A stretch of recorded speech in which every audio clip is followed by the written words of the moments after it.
Hey everyone, just wanted to look at the round edge shader, I guess the bevel node in Blender with hard ops.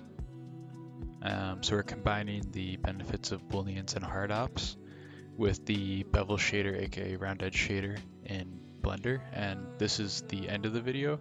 Just want to show this. If you're interested, keep watching. So this is CAD Geo for base, and then these are all booleans that are booleaned out. So I'm actually going to work in solid mode because I realized trying to work in rendered mode is not playing too well with OBS. So just like in the last video, if we toggle the overlays, we can pull this geo in and out, fully editable. Same thing with this sphere, can pull it in and out.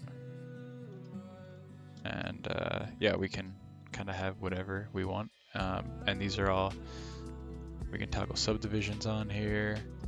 We can have any modifiers we want on here. We can move these wherever we want. So really, you can edit all these booleans just like I showed before. But let's actually just hop into individual bevels and take a look at how they're working. So I just want to start off with this first cube. So let's toggle overlays. Or I guess we can leave overlays on, but let's go to rendered. And I'll try to let this sit for a second until this loads up.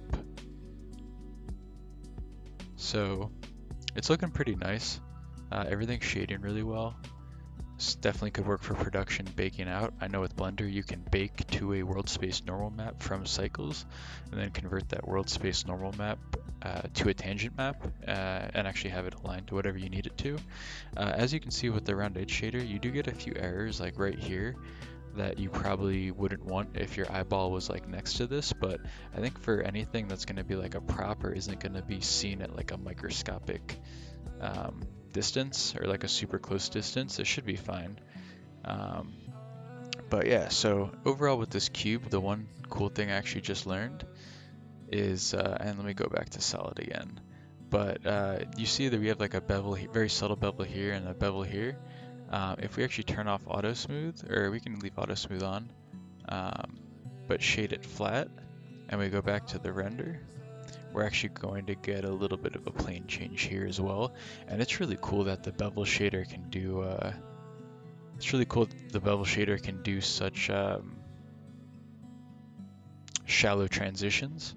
Usually in other software, your bevels have to be 30 degrees, 45 degrees, or else you're just going to get a really hard edge and it's not going to shade well. So the fact that you can get this type of detail here, it's really fantastic. And again, this is a Boolean that's easily editable in hard ops.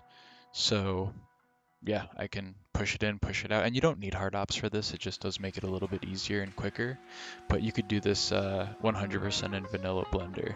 So let's move on to the next Boolean, and again, I'm going to go back to solid mode for this. Let's toggle the next one on, and pretty simple one, just this, and I'll render this on. So as you can see, shading really well. If we pulled out the camera a little bit, you wouldn't notice at all. This faceting here, this could be solved with adding a subdivision modifier and creasing to the actual Boolean, and that would be super easy to do for a final pass. Now let's move on to the final sphere. So we're taking a sphere in here, and let's add this Boolean. And this was actually the one that I was the most interested in because this is super shallow and a super weird shape that usually breaks. And so I just want to show what I was doing at first. Auto smooth usually has a 45-degree angle here. And as you can see, if I toggle overlays off here, it's already not shading very well. So if we look at the rendered view, it's just, it's not going to shade well. And my first solve for that was to add some subdivisions to this, which definitely helped, but still wasn't shading great. And so the final solution I ended up with was setting the auto smooth angle to 5. And let's take a look at how this is rendering. And this will be the final render that you saw at the beginning. So Shift V rendered.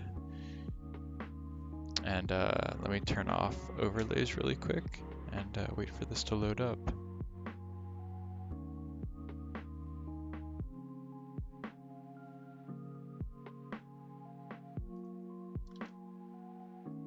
And I actually forgot to turn off the auto smooth angle on the sphere.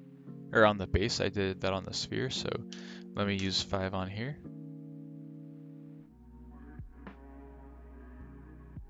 And as you can see, that really cleaned up the bevel there, and this is ready to bake. My only thoughts are I do wish that the sphere, I could set another material to it, so the bevel modifier could actually be a lot wider there and have a softer fall off around the edges. But overall, for something that I just want to bake, a prop or something that's not going to be seen super close, this is great, and I'm looking forward to using this more in production.